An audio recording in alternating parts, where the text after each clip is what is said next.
Welcome to NCBA's Cattleman's Call podcast with host Lane Nordland.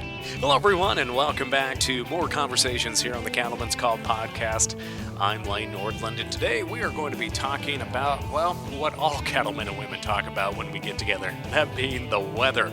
But before we get to our conversation with meteorologist Matt Makens here today, we just want to give a shout out to our friends at Ag Risk Advisors and WSR Ranch Protection. We appreciate their support of bringing cattlemen and women the top information when it comes to not only risk management tools, but also providing them this useful knowledge when it comes to having weather information coming into their inboxes on social media and, of course, on Cattleman to Cattleman and here on the podcast. So a big shout out to Ag Risk Advisors. They pride themselves on providing value to ranchers and farmers with the ultimate goal of protecting your legacy. Ag Risk Advisors is family owned and, of course, provide those risk management tools headquartered in the cattle capital of the West near Denver. Today, their advisors are spread across the Rockies, Great Basin, and High Plains, focusing on livestock and crop risk management. Contact an advisor today at 303-539-9300 or visit agriskadvisors.com. Well, as I mentioned, meteorologist Matt Makens joins us. And Matt, we last caught up at the Cattle Industry Convention. I think you had just hit Cafe Du Monde and down in New Orleans. And then don't jog my memory. The sweet rolls from heaven. Yeah. Oh, they were fantastic. They were. Next time I'll bring them to you. So in the next several years when we go back, I'll know to bring and deliver that to you. I appreciate you really thinking ahead of time here. And maybe tomorrow just bring me a breakfast here in San Diego where we're recording our conversation today. Some sort of egg on a half shell. Yeah. Or, I don't know what they have. Fish tacos, some shrimp. Yeah, that would be something good. Something like that. Something delicious for breakfast. Well, as our audience members just heard, we are having this conversation during the Cattle Industry Summer Business Meeting that took place in beautiful San Diego. And while we can talk about how sunny and beautiful it is outside, we're here for a meeting, so we don't get outside too much at these events. Hopefully spend a little time out here. It's actually way better temperature-wise than at home where I'm from in Montana. It's about 10 or 15 degrees cooler here. How about for yourself in Denver? Yeah, we've been getting a little toasty, but overall we've been pretty cool. First half of the year into May and June, colder than normal for Denver. So this is kind of a nice break from the recent heat in Denver. We finally got up close to 100 there, but you come here, you get that marine layer, the cool breeze, little humidity, looking out at the Navy doing their thing. Yeah. This is a nice place to be. Yeah, it's fun to watch those Navy ships come by, helicopters, fighter jets.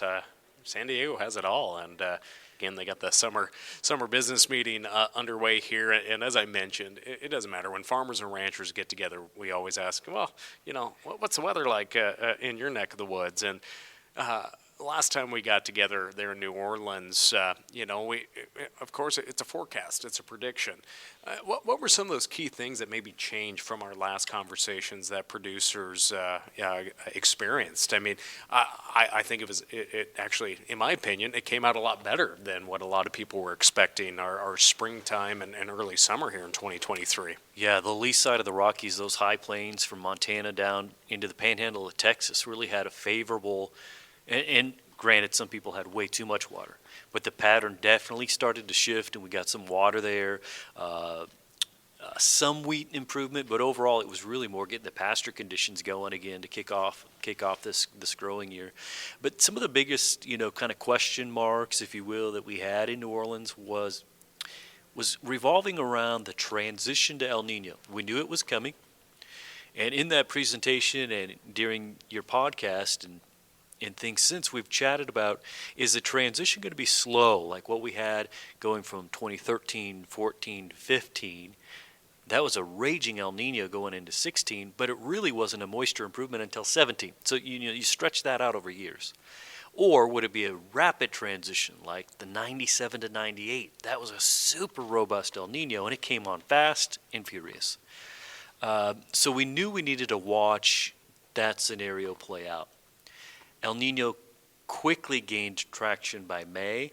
It's not necessarily fully robust throughout the summer, but it started to catch wind there in May.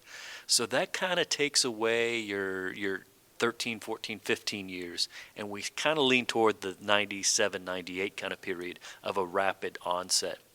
And what we saw early in the summer, granted summer's not done, but early, half of the summer, if you would look at all El Nino since 1990 and look at the precip map of that versus what we just had, it's pretty darn close. It's really close to an El Nino summer for us. Now, and especially in the Southwest and other parts of the nation, we saw those record temperatures during July, where we were seeing 110 degrees in Arizona for I don't know how many consecutive days straight. But does that come from El Nino, or the start of this El Nino cycle, or is this another atypical weather event that it maybe is worsened by El Nino? Probably the latter would be a better way to describe that, in that El Nino is, and a reminder, an El Nino is when you're taking the equatorial, tropical kind of Pacific Ocean and you're warming it above average. That's a heat source, right? I mean, if the bath water's hot, the bathroom is going to get hot too. So we've warmed that area of ocean. That in turn does add to global temperatures. But as you go from the global scale down to more local or regional, really the summer is not when El Nino does much dictation across the lower 48. It would be more like Mexico or the Southwest. There'd be a bigger impact. But for the country as a whole, there are so many other things that are coming into play. And there's a lot of research out now that suggests that how quickly we melt the snowpack and ice from the northern states through Canada to the pole, that really is more of a summer dictator, if you will, or prediction. So what we've seen this year to wrap it together is El Nino adds an influence, a warm one. But then more local to us, there are some regional impacts that have enhanced this heat.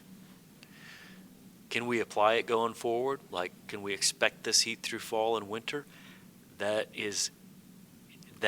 does become El Nino driven, and it's the strength of El Nino that'll dictate the Southwest being warm or colder than average.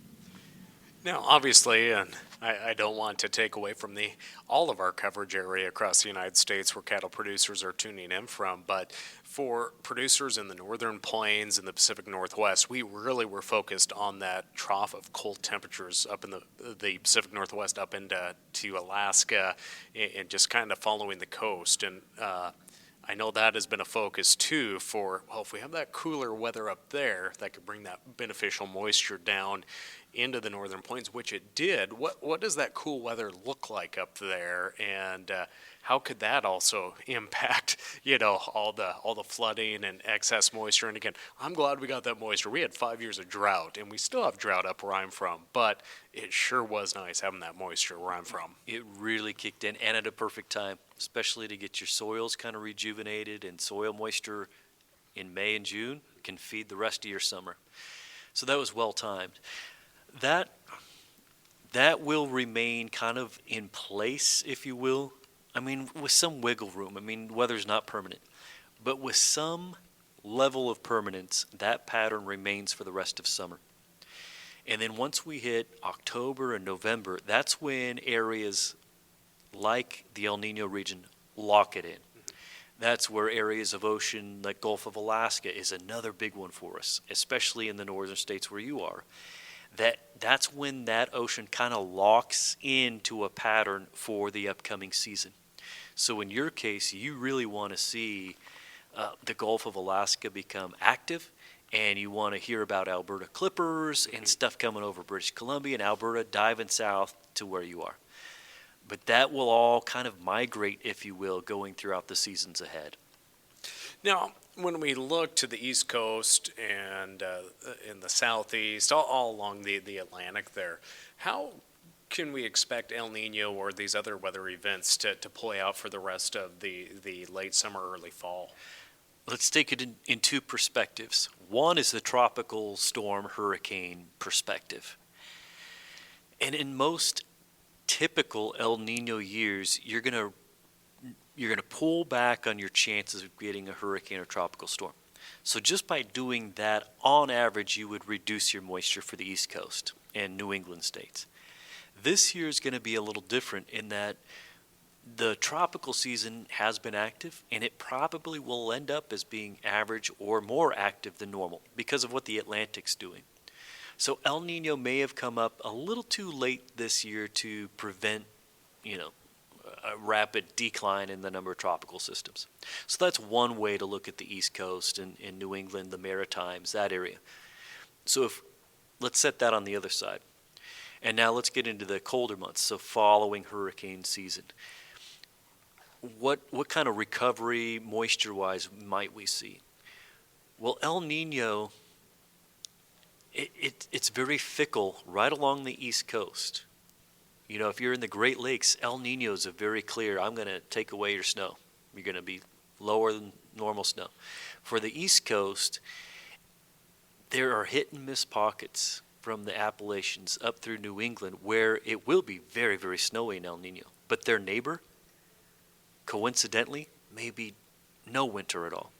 So when we have La Nina, it's actually a better predictor to spread moisture for the East Coast. And then once we talk about El Nino,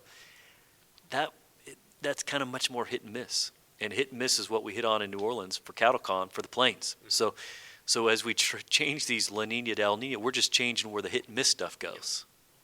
And you look at the plains too. There's a lot of deep red colors on the drought monitors when you're looking at Oklahoma and Kansas, and obviously that has had an impact already on crop production, wheat and corn. But USDA is already predicting one of the highest corn planted acreages, and since 2014, I think third largest ever. Could stretch in there, but it's one of the fourth largest, I believe, is actually what it is. But what are you hearing from producers just concerned about those crops where a lot of cattle either are going to get finished or going out into those into wheat country to go out to wheat pasture?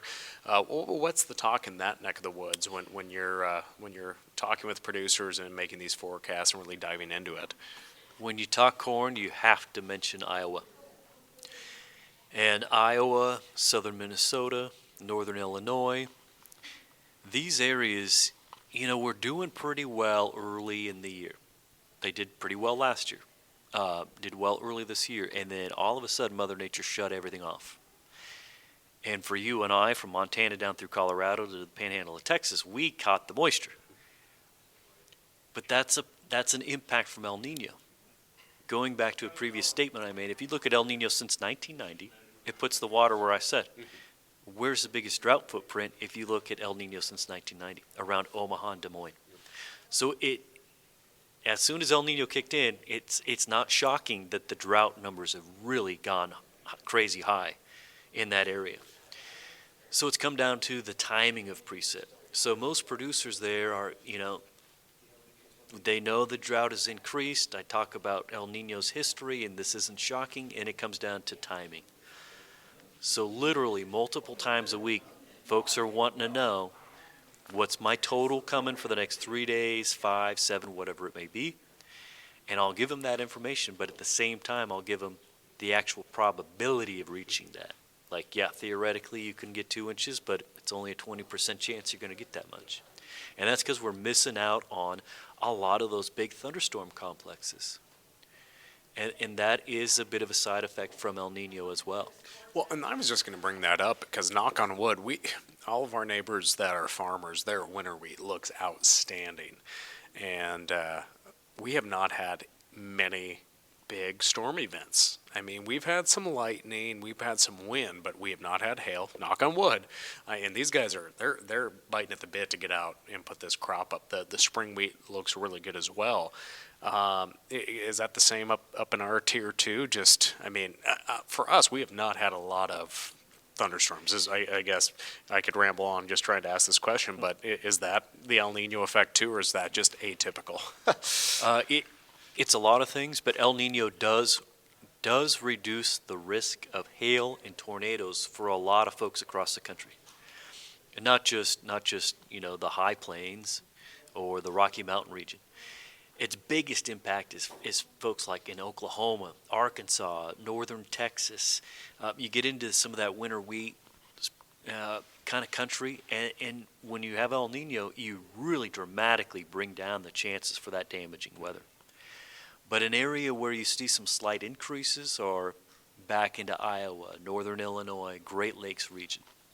And for the season as a whole, let's consider wheat, pasture, corn all together. We saw some significant, billion-dollar disasters from severe weather in March and April, and really only 2 since in June. And I don't know that they're officially added to the billion-dollar list yet, but there was a wind and hail event in Illinois. That derecho, or what? Is that a derecho? Is that what that one is, or is that? Yeah, a wind event. Yeah, there's a technical definition to a derecho for how long it has to be, like path-wise. But yeah, it would be. Yeah, it would be what everyone was calling it on Facebook. Yeah, that's. So that got Illinois. Okay. And as we're recording this, I think they're estimating it to go over $1 billion, but that's not official yet. And then there were some significant hail and tornado events in Colorado in June also. I was there when all that was going down. Okay, so I was stuck at Denver International when all that was going weather. down. Yeah. But aside from those 2 events, there has not, and I know somebody's going to listen and say, well, Matt missed my hail. But I'm talking like broad, regional, reaching $1 billion kind of damage mark. We had a lot more in spring than we have in the summer. So yeah, our observations, your observations of bringing that risk down has happened. Now, obviously, the snowpack was much better across the West, and the Colorado River is truly a vital part of agriculture and life in so much of the nation. I guess when we look at that snowpack, did we have enough reserve to kind of help in that region and kind of quench some water legal issues and fighting that's going on, and how much snowpack going down the road really needs to be considered when looking just at the supply that goes down the Colorado River? When you are president and I'm vice president, we will have a resolution and it will be very amicable. So much discussion about the Colorado River and these new resolutions, and we're handshaking and all that. The great thing about this last year, all political jokes aside, was the abundance of water. Mm-hmm. The California, the Sierras, that does not feed the Colorado, but they did well with reservoirs. We have a very good spring, late winter and spring. And we ended the season at about 161% of average of snowpack that feeds the Colorado River system. So almost double what's normal. The reservoirs early this year throughout Wyoming, Colorado, Utah, New Mexico were very, very low. The vast majority of those now are 90% filled or higher. Once you get to Lake Powell, Lake Mead, they're still struggling. They're about a third full. So we've done well upriver, and we can send that water downriver at some point. But the big ones that you hear the headlines of, especially Lake Mead, there's very minimal impact there. So from a production standpoint, we got a lot of hay and alfalfa folks, some producers. Their water looks pretty good. But for drinking water downstream, you're still going to hear those headlines, despite probably not hearing the headlines of the benefits upriver. Well, again, Matt Makens joins us here today. We're talking about the weather, and we'd just like to thank our friends at AgRisk Advisors who are with you no matter the weather. AgRisk Advisors is a family-owned ag insurance and risk management team headquartered in the cattle capital of the West, just outside of Denver, Colorado there. For more information on what they can provide producers across the Rockies, Great Basin, and High Plains focusing on livestock and crop risk management, call 303-539-9300 or visit them at agriskadvisors.com and check out their podcast as well, where you can learn more about their team and all those risk management tools that they provide. Again, big thank you to AgRisk Advisors and WSR Ranch Protection for helping bring us today's conversation. Again, meteorologist Matt Makens joining us here today. We're talking about the weather, and, we were talking about how hot it's been in some of those states, just continued 100, 110 degrees in states like Arizona, which I just think it's always hot down there. But, it has been very hot over the last few weeks, and and I'm from Montana, where you always bring a jacket with you, no matter Yeah. no matter how hot it is during the day, because it's probably going to be cold in the morning and a little bit cold at night. But what should producers be thinking about? And maybe you could split it up regionally, as summer pasture. Those grasses are starting to turn hard, and calves are really putting the pounds on, and folks are really hoping that they can keep those calves out there till it's time to deliver them, and head to feedlot country. And I guess what are some weather forecasts that you just want to share with friends here today? Well, we're going to continue to see these risks of extremes, and maybe extreme is too extreme, but I mean record territory. And we're talking both sides of this, record heat and record cold too. What El Nino is going to do as we go throughout the fall is going to start to increase the frequency of colder extremes across the Rocky Mountain West, perhaps the Southwest, but that's a little too far south. But think of the Central Rockies, the Great Basin, up through the Northern Rockies, your territory to the Pacific Northwest. As El Nino grabs the attention of the atmosphere, usually fall is when you start to get those colder snaps there to the west. Now off to the east it'd be the opposite. I mean, you'd be more middle of the road, or you're still flirting with some heat. It takes a while for that colder impact to reach you. So let's go along with that line of thinking. That was fall. Let's get into the winter. And there will be cold extremes across the south, especially the stronger the El Nino event becomes, you increase the risks of cold even down to Mexico. But at the same time, where we're given cold, we have to give heat to somebody else to balance out this engine. And the heat usually applies to the Pacific Northwest, Idaho, into Montana, the northern plain states, perhaps as far south as Nebraska, northern Corn Belt, up through the upper Midwest Great Lakes. They can have some very warm extremes in the winter, again, depending on the strength of El Nino. And along the East Coast, it's much more regulated. Yeah, El Nino has an impact, but it can be more regulated by the Atlantic, and the Atlantic's really, really hot. So expect kind of more moderate temperatures there. But we're still going to have these quote-unquote extreme conditions, and as we go throughout the season, you're going to see them kind of rotate from the Southwest, where we've had that in the summer, up to the Pacific Northwest, then continue rotating it toward the northern plains, rotate it down to the Corn Belt. And it's going to be kind of that cycle as we go throughout the season, just in terms of the record heat. So you're saying I'm still going to have to feed hay, but I may have days where I have some open winter country where there's no snow. Am I assuming that right here? I like days where I don't have to feed hay. And we're going to have some winter very pasture. Convenient, aren't they? But, very convenient. But we have to worry about, the moisture side of that equation, which is why I didn't bring it up. Knowing you're Montana, you don't want to hear about your outlook. So, well, hey, we need moisture, and as long as we have the hay, we got hay this year. The hay's there and ready to go. You're good. That is true. But Matt, where can folks that are listening to this conversation, if they haven't heard or read about your forecast before, where can they go and just interact a little more? Of course, we have Cattleman to Cattleman, which they can tune into, but let's just talk more about those resources that they can tune into. Sure. Anybody that's a member of CattleFax always gets monthly and, usually 3-month outlooks, but sometimes we'll go out 6 months. And we'll start to, hit on the longer term seasonal forecast there.